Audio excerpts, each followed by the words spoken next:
मेरी आवाज की दुनिया के मेरे अजीज दोस्तों, आए हो निभाने को जब किरदार जमी पर, आए हो निभाने को जब किरदार जमी पर, तो कुछ ऐसा कर चलो कि जमाना मिसाल दे। तो unique techno inclusive general awareness for blind पेश करता है संडे स्पेशल एक मुलाकात। आपसे गुजारिश है कि इस प्रोग्राम को लाइक करें, सब्सक्राइब करें और अपने दोस्तों के साथ शेयर करें। तो पेश खिदमत है संडे स्पेशल यासिर नूरानी और शगुफ्ता के साथ। जी हाँ दोस्तों, सुनिए प्रोग्राम संडे स्पेशल एक मुलाकात। अस्सलाम वालेकुम एंड गुड मॉर्निंग, आदाब। आज है संडे, हम लेकर आए हैं संडे स्पेशल एक मुलाकात एपिसोड 41। तो आज भी मेरे साथ है होस्ट सईद शगुफ्ता इंदिरा भी। सबसे पहले बताए आप कैसे हैं शगुफ्ता जी? अस्सलाम वालेकुम। वालेकुम सलाम यासिर नूरानी साहब, आप कैसे हैं? आप ठीक बस है? अल्लाह ताला का करम होना, बस अल्लाह का करम है। अच्छा, कौन सी पर्सनालिटी को आप लेकर आए हैं, जरा बताइए। कौन है वो जो जिनको हमने आज इनवाइट किया है इस वैसे प्लेटफॉर्म पे? टाइटल में ही लोगों ने पढ़ा ही होगा कौन है क्या है, तो तब भी मैं बता दी हूँ, इनका नाम है डॉक्टर अभिजीत जोशी साहब। अच्छा, डॉक्टर साहब हैं, तो जी इलाज मुफ्त में होगा, है ना? हाँ, तो बहुत ही अच्छा, बहुत ही अच्छा। तो वेलकम कीजिए उनको इस छोटे से प्लेटफॉर्म पे। तो वेलकम है सर आपको इस प्रोग्राम में। जी आदाब। जी सर, वेलकम है आपको इस छोटे से प्लेटफॉर्म पे मेरी तरफ से भी। जी शुक्रिया जी, आदाब। तो अच्छा सर, ये बताइए कि आप कहाँ के रहने वाले हैं? आप कहाँ से बिलोंग करते हैं? देखिए, हिंदुस्तान के मरकज में एक स्टेट हुआ करता है मध्य प्रदेश, जहाँ हाँ, से 2000 में एक स्टेट अलहदा हुआ है जिसे हम छत्तीसगढ़ के नाम से जानते हैं। हाँ। तो मैं छत्तीसगढ़ के रायपुर शहर का रहने वाला हूँ और रायपुर से ही मैंने अपनी सारी तालीम पूरी की है और PhD तक की पढ़ाई फिलोसफी में की है। और इसके बाद हैदराबाद मरकजी यूनिवर्सिटी में मैं आ गया फिलोसफी पढ़ाने के लिए। पिछले 20 सालों से यही कार्य कर रहा हूँ। अच्छा, तो आप फिलोसफर है अभी। बहुत ही अच्छा जी। सर, बहुत ही अच्छा सर।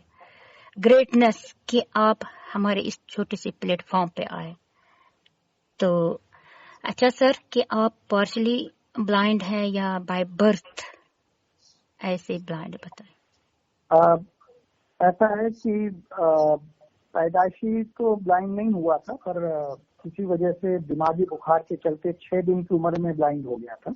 अच्छा। और मेरी ब्लाइंडनेस की जो काइंड ऑफ ब्लाइंडनेस या ब्लाइंडनेस है वो ऐसी है कि मुझे चीजें नहीं पहचान में आती, पर रंग दिखाई देते हैं खुदा की कुदरत से। अच्छा, कलर आपको मतलब दिखाई देते हैं? देते हैं जी, कलर पहचान में आता है। अच्छा, कलर पहचान में आते हैं जी। अच्छा, ये बताइए, अगर आपने मतलब एक फिलोसफर अभी इस टाइम है, क्या आप मतलब प्राइवेटली भी कोई ऐसा कुछ करते हैं कि जैसे इसके दौरान, जैसे दिन में होते हैं आप ऑफिस में, मतलब अपने, तो प्राइवेटली कुछ करते हैं आप? और प्राइवेटली तो कुछ नहीं करता, हाँ, पर मौसीकी का शौक है जो हाँ। जिसे मैं केवल अपनी रूहानी जरूरियात के लिए रखता हूँ। अच्छा। और मौसीकी भी जो हिंदुस्तानी क्लासिक की मौसीकी है, उसका आज तो लुत्फ लेने का ही अवसर मिलता है, करने का अवसर कम मिलता है।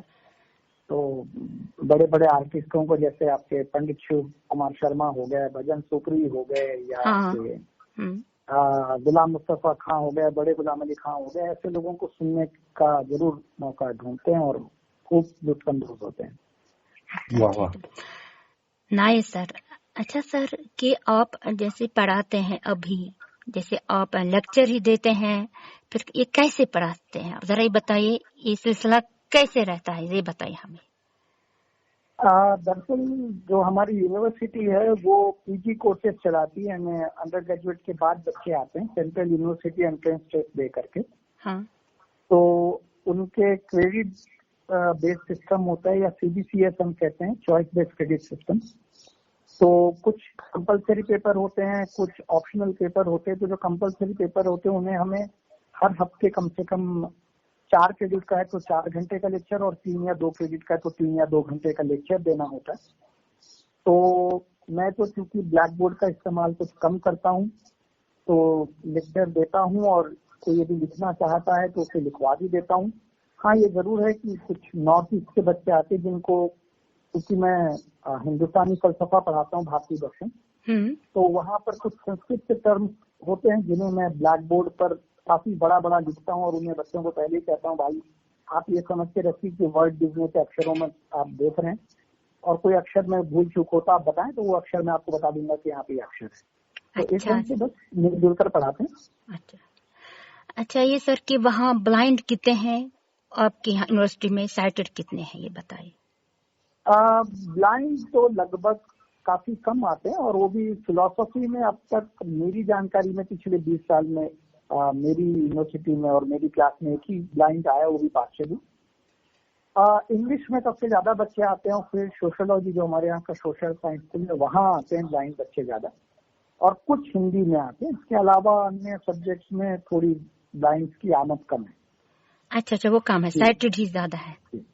अच्छा, ये है कि टीचर खाली आप ही ब्लाइंड है और मतलब और कोई भी? नहीं, टीचर्स में हमारे यहाँ पे एक हिंदी में है उस्ताद, उनका नाम है एम आंजनेलू साहब, वो टोटली ब्लाइंड है, और एम अन्नावरम साहब हैं जिन्होंने JNU से सोशियोलॉजी की तालीम ली है, वो भी ब्लाइंड है। तो इस समय तो हम 3 ब्लाइंड फैकल्टी काम कर रहे हैं, और इसके अलावा 2 और माजूल प्रोफेसर एक कंप्यूटर साइंस में है जो पैर से माजूल है, और एक लिंग्विस्टिक्स में है वो भी पैर से माजूल है। नाइस सर जी। तो जब आप ये आपके साथ ये हादसा हुआ तो उस वक्त आपकी क्या एज थी? सर, जैसा कि मैंने पहले कहा आपको कि उस समय क्योंकि ब्रेन फीवर हुआ था और मेरी उम्र लगभग 6 दिनों की थी। जी, अच्छा, ज्यादा छोटा। ओह, 6 दिनों की। हाँ। तो ये हादसा कैसे हुआ, मतलब इसका क्या कारण? Brain tumour? नहीं, ब्रेन ट्यूमर नहीं, ब्रेन फीवर, जिसको हिंदी में मस्तिष्क ज्वर कहते हैं। मतलब आपका जो फीवर होता है वो हाँ, फीवर जी 104 के ऊपर पहुंच जाता है, और ये ब्रेन के नर्वस सिस्टम को डैमेज करता है। हाँ। तो मेरी ऑप्टिक नर्व डैमेज हो गई। यदि मैं बिल्कुल साधारण सी जुबान में कहूँ तो ये होती है कि साहब आपका कैमरा ठीक है, कैमरे के जो पर्दे हैं वो भी ठीक है, परंतु कैमरे के पीछे जो वायरिंग है उसमें कुछ वायरिंग में कनेक्शन लूज हो गया या कनेक्शन बातिल हो गई। तो कनेक्शन नहीं होने की वजह से चीजें पहचानी नहीं जा सकती, क्योंकि ब्रेन तक वो मैसेज पहुंचता ही नहीं, तो ब्रेन डिकोड नहीं कर सकता। तो इसको मेडिकल की भाषा में ऑप्टिकल एट्रोफी कहा जाता है, मतलब देखने में ऑब्स्टिकल होता है जी। तो चलो, इसमें अल्लाह ताला की मर्जी। तो अब आता हमें आपकी बचपन की तरफ। आपकी बचपन से अब तक इस चीज के अलावा क्या क्या शौक रहा है? यासिर साहब, जो शौक है वो तो एक तो ये देखिए, बहुतों को पढ़ने का शौक होता है, और मेरी पैदाइश लगभग 70 के दहाई के आखिर की है। तो आप जानते हैं कि 70 की दहाई और 80 की दहाई में टेक्नोलॉजी का इतना ज्यादा तो इस्तेमाल नहीं होता था। हाँ। तो मैंने बहुत कुछ घूम कर सीखा। हिंदुस्तान के मुख्तलिफ इलाकों में घूमता था। घूमने का शौक आज भी है, और छुट्टियां लेकर आज भी कहीं ना कहीं निकल जाता हूँ। उसके अलावा जो बचपन से आज तक साथी है वो रेडियो है, क्योंकि रेडियो मुझे ऐसी चीजों से वाकिफ कराता है कि शायद देखने वालों को भी वो नसीब ना हो। हाँ, ये तो खाल कोई सुन रहा है कि आजकल रेडियो का दौर कम हो गया था तो जी। पर बात यह है कि आपको मैं बिल्कुल ताजा उदाहरण दूं। आपके रियासत में इस समय अमरनाथ यात्रा चल रही है। तो अमरनाथ यात्रा की सारी मालूमात और सारी चीजें जो अमरनाथ यात्रा का स्पेशल ऑडियो चैनल है आपका बालतल FM से आता है, वो DTH पर हमें मिलता है। तो कई बार ये होता है जो अमरनाथ यात्रा पर जा रहे हैं, जो प्रोसेस को कर रहे हैं, उनसे ज्यादा हमें मालूमात होती है रेडियो की वजह से जी। तो रेडियो का शौक मुझे है, और तरह तरह के रेडियो स्टेशन। मतलब बचपन में तो ये स्थिति थी एक टाइम की कि 20 से ज्यादा आपके नेशनल इंटरनेशनल रेडियो सुना करते थे, आज तो बहुत सारे रेडियो स्टेशन ऑफिशियली उन्होंने बंद कर दिया, इंटरनेट पर आ गए हैं। हाँ। तो उसका शौक था। और इसके अलावा मुझे आज भी साइंस, टेक्नोलॉजी आदि से बहुत इंटरेस्ट है, और नई नई जो भी खोज होती रहती है उसके विषय में जानता रहता हूँ। और क्योंकि यूथ के साथ कनेक्ट होना होता है, तो यूथ की जितने इंटरेस्ट हैं उन इंटरेस्ट पर नजर रखनी होती, ताकि पढ़ाई भी अपडेट हो पाए। जो फलसफा है वो तो पुराना है, वो तो मुस्तकम है, पर उसके लिए एग्जाम्पल्स नए नए आते हैं। तो ये कुछ शौक है हमारे बचपन से अब तक के। जी। वहां से टीचर, अगर ये सवाल आपको किया जाएगा कि ब्रेल दिन में आजकल के बच्चों में कम होते जा रहे हैं, इसका रीजन क्या है अब तक? जी, अपना सवाल दोहरा पाएंगे? हाँ, मैंने कहा जो ब्रेल आजकल मतलब हमारी जिंदगी की सबसे बड़ा है, सबसे आंखें हैं, बुलंदों की आंखें हैं ब्रेल, इसको धीरे धीरे लोग कम किए जा रहे हैं, इसका क्या वजह है? ब्रेल जो थी वो आज से कुछ 150-200 साल पहले जब इजाद हुई थी, 1852 के आसपास इनकी डेथ हुई थी, 1809 में इनका जन्म हुआ था लुई ब्रेल का। तो जो ब्रेल उस समय जो जरूरत थी, क्योंकि उस समय टेक्नोलॉजी काफी कम थी, आज कंप्यूटर्स हैं, मोबाइल फोन्स हैं, तो आप जानते होंगे कि ऑर्बिट रीडर जैसे कुछ चीजें हैं जो ब्रेल को इंटीग्रेट कर रही हैं मशीन के साथ में। तो हाँ, ब्रेलर वगैरह। जी, तो बात ये होती है कि जिस तरह से अब एक समय कंप्यूटर अलग होता था, फोन अलग होता था, और अब इंटीग्रेटेड हो गया, उसी वजह से ब्रेल भी अब इंटीग्रेटेड हो गया, ब्रेल डिस्प्ले भी इंटीग्रेटेड हो गए हैं। तो एक तो ब्रेल डिस्प्ले की कीमत काफी होती है, और यदि आप ऑफलाइन ब्रेल की बात करें, जिसे हम ब्रेल पट्टी या और चीजें कहते हैं, उसकी बात करें तो कागज या अन्य चीजें बहुत ज्यादा लगती है। जैसे मैं आपको एक एग्जांपल दूं, एक मोटी भार्गव डिक्शनरी जो प्रिंट में होती है, उसके 14 वॉल्यूम बनने थे देहरादून में। तो आप सोचें कि 14 वॉल्यूम्स को एक साथ में लेकर के घूमूं डिक्शनरी, और जब चाहिए तब मैं इसका उपयोग करूं, इसमें थोड़ी सी प्रैक्टिकल डिफिकल्टी होती है। इस वजह से ब्रेल ऊपरी तौर पर तो कम होता जा रहा है, पर यदि ब्रेल डिस्प्ले और इन चीजों की कीमत कुछ कम हो तो डेफिनेटली ब्रेल का जो रिलेवेंस है वो आज भी बना रहे। जी। तो अब मैं आता हूँ आपकी फैमिली की तरफ से। आपकी फैमिली में कौन कौन है? जी, आज के स्थिति में मेरी फैमिली में मेरे पेरेंट्स, मेरे वालिदैन हैं जो छत्तीसगढ़ में रायपुर में ही रहते हैं, और मेरे छोटे भाई साहब भी उन्हीं के साथ रहते हैं, उनको उनकी अपनी फैमिली है। और मेरी फैमिली में यहाँ पर मेरी शरीक हयात हैं और मेरे 2 बच्चियां हैं। शरीक हयात जो हैं वो साइटेड हैं, और बच्चे भी दोनों साइटेड हैं। एक जो बच्ची है वो 7वीं में पढ़ती है और एक 3री में। बस बहुत ही अच्छा सर, माशाल्लाह, नाइस सर, नाइस, बहुत ही अच्छा सर। बहुत ही खुशी हुई सुन के कि वो साइटेड है और एक ब्लाइंड आप, मतलब कितना अच्छा लगता है ये सुन के। वो आपको पूरा सपोर्ट करती है? जी, बल्कि ये कहूँ यासिर साहब कि उनकी पसंद हूँ, उनकी पसंद से ये शादी हुई है। वाह वाह वाह, चलो मैं ही दुआ करता हूँ अल्लाह ताला उनको इसका अजर दे। तो जी, और ये जोड़ी बनी रहे। जी जी, शुक्रिया। अच्छा सर, जब आप यूनिवर्सिटी में जब आप पढ़ाते हैं, ये जो आपके स्टूडेंट है उनका बिहेव क्या रहता है आपके साथ? क्या कभी कुछ क्या करते हो आपके साथ? अच्छा, कितना अच्छा बिहेव, जरा बताइए। जी, वैसे तो सारे बच्चे चुन करके आते हैं एंट्रेंस के थ्रू, और बच्चे बेसिकली पढ़ने ही आते हैं, पर अच्छा बुरा हर रोज होता है, हद तक होता है। पर मैं पहले ही ये बात उसको वादे कर देता हूँ कि साहब ब्लैक बोर्ड का इस्तेमाल कुछ कम कर पाऊंगा, और क्योंकि देख नहीं सकता इसलिए आपके नोट्स वगैरह मैं सीधे चेक नहीं कर पाऊंगा, समय लगेगा, पर आपकी चीजें चेक करके आपको दे दी जाएंगे, और वो बराबर वो होता है, और बच्चे इसके लिए कोऑपरेट करते हैं, बराबर मुझे सहयोग करते हैं। इसमें से कोई दिक्कत आती नहीं। कुछ बच्चे होते हैं शरारती, उनको बड़ा मन करता है कुछ करके देखें जरा ये क्या पहचानते, पर बात ये होती है कि जब आपको 20-22 साल एक प्रोफेशन में हो जाता है तो आपका भी एक एक्सपीरियंस होता है, तो किसी और तरीके से आप उनको समझ लेते हैं, तो वो भी ये समझते हैं कि अच्छा नहीं, इन्होंने हम पर भी नजर रखी हुई है, तो हमें थोड़ा सावधान होना ठीक है। बस यूं ही, बस खट्टे मीठे अनुभव के साथ ये काम चलता रहता है। जी। अच्छा सर, बचपन से आज तक मतलब किसने आपको सपोर्ट किया है बताइए किस किस ने आज तक अपनी वाइफ के बगैर पहले से ही कौन करता आया है आज तक?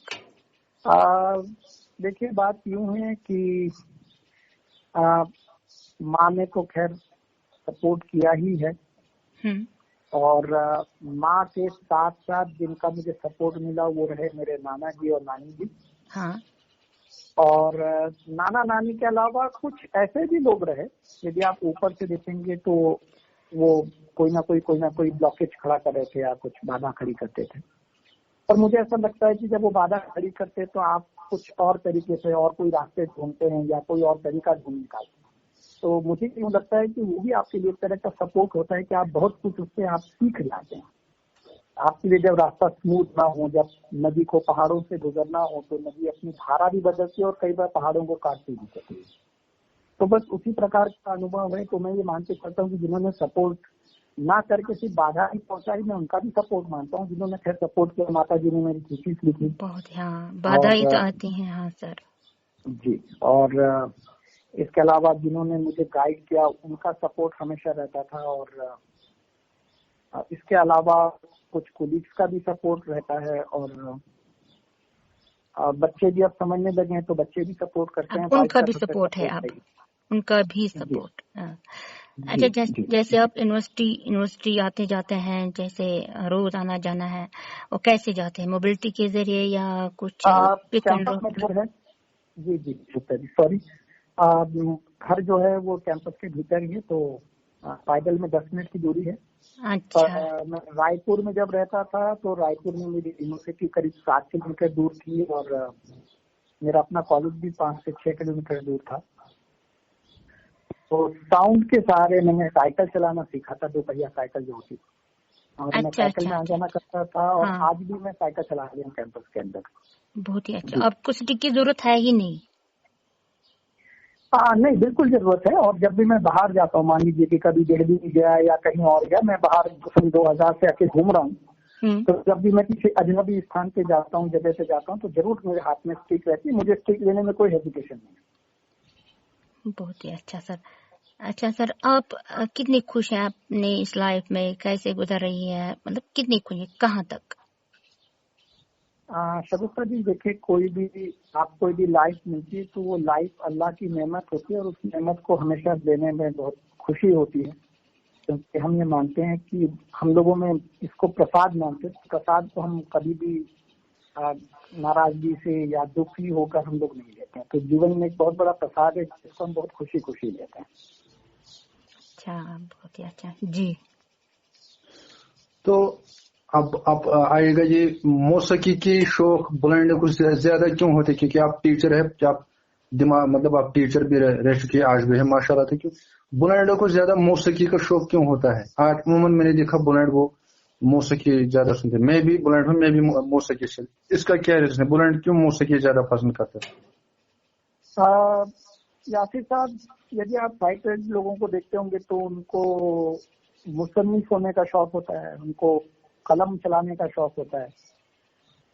तो वो विजुअल मीडियम लेते हैं, या आजकल लोगों को कैमरा चलाने का शौक होता है। तो हमारी दुनिया चूंकि सुनने की दुनिया है, कानों की दुनिया है, और कानों की दुनिया में सबसे मीठा जो होता है वो मौसीकी ही होता है। तो यही एक कारण मैं मान के चलता हूँ कि क्योंकि हमारी दुनिया सुनने की है, तो सुनने में जो सबसे मीठा है वो मौसीकी है, और इसलिए मौसीकी नदी से, पहाड़ से और अन्य जितनी भी कुदरती चीजें उनमें मौसीकी है। फिर आप देखें संतूर के लिए जो खास लकड़ी आपकी होती है कश्मीर की, वो लकड़ी में भी मौसीकी होती है। तो मौसीकी खैर हिंदुस्तान के रग रग में होती है, पर ब्लाइंड उस मौसीकी को और उभार करके लाता है, क्योंकि उसकी दुनिया कानों की होती है।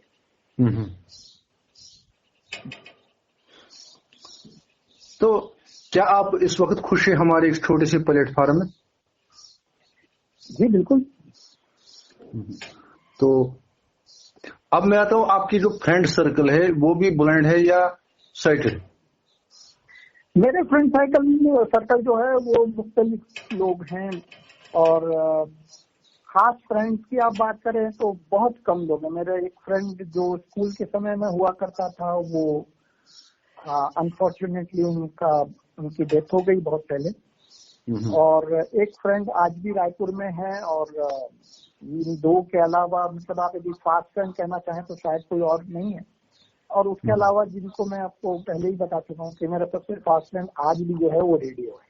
हाँ, हालांकि वो निर्जीव है, फिर भी वो जिस ढंग से मेरे साथ साथ चलता है तो मुझे लगता है कि उसके फ्रेंड का दर्जा देने में कोई आपत्ति नहीं है। हाँ। तो दोस्तों, आप सुन रहे हैं संडे स्पेशल एक मुलाकात। आज के मेहमान है डॉक्टर अभिजीत जोशी। तो इनको जरूर लाइक कीजिएगा और कमेंट सेक्शन में इनके बारे में लिखिए। बाकी लाइक के साथ साथ सब्सक्राइब को भी कर दीजिए, ये फ्री है। बेल नोटिफिकेशन को ऑल पर रख दीजिए। तो अब मैं आता हूं आपकी जिंदगी की कोई ऐसी याद, वो आज भी आप अगर आपकी जहन में होते हैं तो बहुत, अगर दुखी याद हो तो दुखी हो जाती हो, अगर अच्छी याद हो तो बहुत मन हल्का हो जाए। आपकी जहन में कोई ऐसी याद है जो आज भी मौजूद है? जी बिल्कुल है। बात ये होती है कि जब हम रायपुर में थे तो रायपुर में हम जहाँ रहते थे वहाँ रेल की पटरियां बिछी हुई थी, रेल की ट्रैक से रेलवे चलती थी और वो नैरो गेज की ट्रेन चलती थी। तो उन ट्रैक्स पे खासकर एक साउंड आती थी, ना सिर्फ रेलवे चलने पर बल्कि हम छोटे छोटे थे तो वहाँ पे पत्थर आदि भी कभी कभी खेलते थे तो ट्रैक पे एक साउंड आता था, खास साउंड आता था। हाँ, तो उस साउंड का बड़ा मजा लेते थे, आयरन के साउंड का बड़ा मजा लेते थे। और उसके साथ साथ ये होता था कि नाना हमारे जो थे वो हर चीज को मतलब ये बताते थे एक तरह से इनडायरेक्टली। हम छोटे थे तो डायरेक्ट तो नहीं कहते थे, इनडायरेक्टली कहते थे कि आप ना भी देखते हो तो भी पेड़ पौधे छूने में कैसे होते हैं, सूंघने में कैसे होते हैं, और दूसरे सेंसों से आप इनका कैसे अच्छे से समझ सकते हैं, इसका वो अनुभव दिलवाते थे। और एक बात कहा करते थे जिसका लाभ मुझे आज भी मिलता है।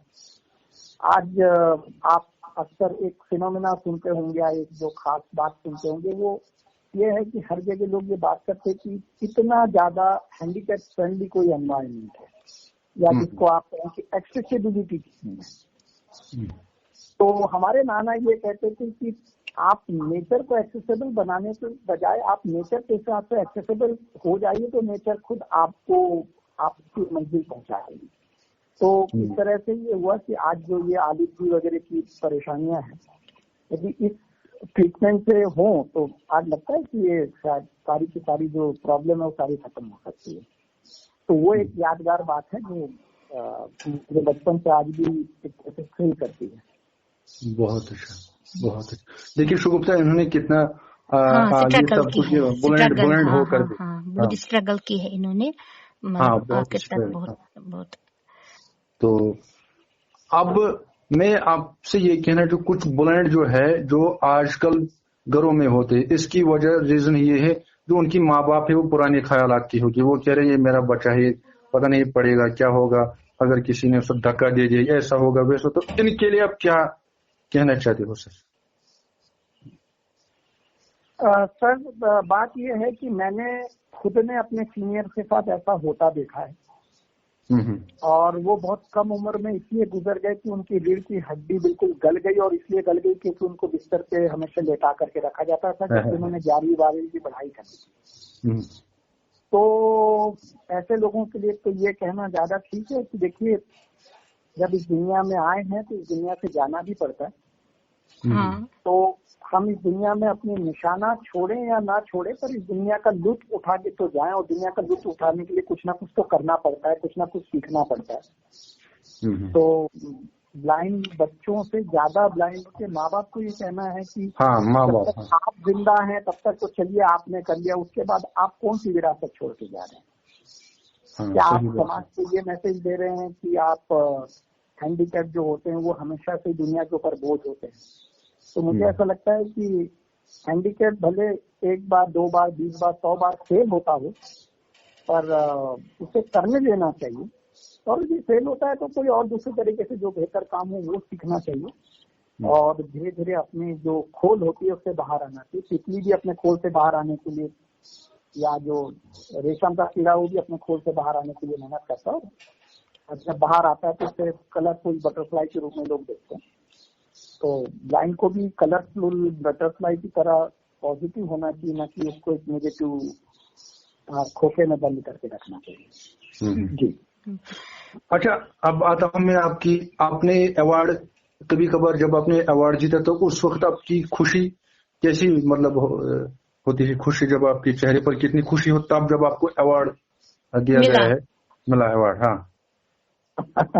बात यह है कि स्कूल में जब अवार्ड मिलता था तो ज्यादातर अवार्ड के सर्टिफिकेट तो खैर होते नहीं थे, बर्तन आदि ज्यादा मिलते थे, तो बहुत सारे अवार्ड कब कहाँ क्या मिले वो पता ही नहीं होता, क्योंकि सब घर के बर्तनों में बन गए तो याद भी नहीं होता वो क्या होता है। परंतु हाँ, जब अवार्ड कोई ऐसा व्यक्ति देता था, जैसे एक बार कलेक्टर साहब से अवार्ड मिला था, और कभी किसी ऐसे व्यक्ति से पुरस्कार मिला जो बहुत अच्छे दानिशमंद हो, तो बड़ी खुशी होती थी कि चलिए मतलब इसी बहाने उनसे मुलाकात हुई, 2 मिनट बात हुई, तो ये जरूर मुझे खुशी होती थी। और यहाँ तक कि जब यूनिवर्सिटी में मुझे मेरिट का अवार्ड मिला तो भी एक दानिशमंद साइंटिस्ट आए हुए थे, नाम तो अभी मुझे उनका याद नहीं आ रहा है, परंतु वो एटॉमिक साइंटिस्ट थे जो एटॉमिक